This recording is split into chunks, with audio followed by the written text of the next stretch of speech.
I'm Ray Rickman, the Executive Director of Stages of Freedom, a nonprofit organization that does cultural programming, a little advocacy, and right now over our head getting 250 kids into swimming at the 8 YMCAs in Rhode Island.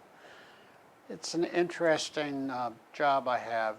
This week I went to a funeral, Michael Van Leesten, my friend of almost 40 years. Very sad to see him go, unexpected. He wasn't a young man, but he wasn't old. Today I'd like to talk to you about 4 friends. I knew 2 of them, John Kennedy, John Kennedy, I didn't know well. I'd met him twice. And then, of course, my best friend in the world, Jack Berman. Here's Jack's picture at the top of this book. It's called 4 Friends. They all went to Andover together. And the subtitle is Promising Lives Cut Short, which is an understatement on William Cohen's part. Extraordinary lives cut short. Jack was this close to becoming, he was weeks away from being nominated for federal judgeship at just age 40. Extraordinary human being. What happened to Jack is he always had one case. He worked for a high-end law firm that did corporate stuff. We'll leave it at that. And for his soul and for the community in San Francisco, he always had one free case that he worked on.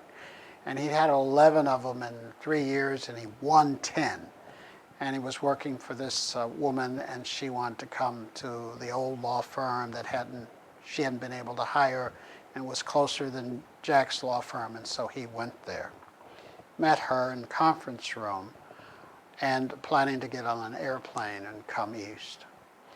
And a man came in with a rapid-fire assault gun and killed him and 6 other human beings, all minding their own business in a skyscraper in San Francisco. San Francisco's first really mass killing.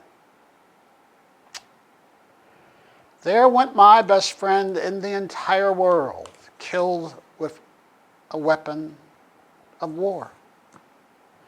Now, I had been involved in these tragedies before, but it was always one person, one gun, 6-shooter kind of thing. And Jack was killed with this assault weapon, and his wife Carol began the campaign to do something about him in California, and they've done more than we've done in Rhode Island. I'm zealous about this. In this 4 Friends, they talk about Jack. He's the first person. And they quote me by saying that I told his father actually once, that Jack and I will be friends for this entire lifetime. And Jack's father leaned over to me and said, and the next lifetime. You're like brothers. Can you imagine someone killing Jack with an assault weapon? And Jack was a strapping man. 6-shooter, he probably would have taken the assassin down. I would like all assault-style guns eliminated in this society.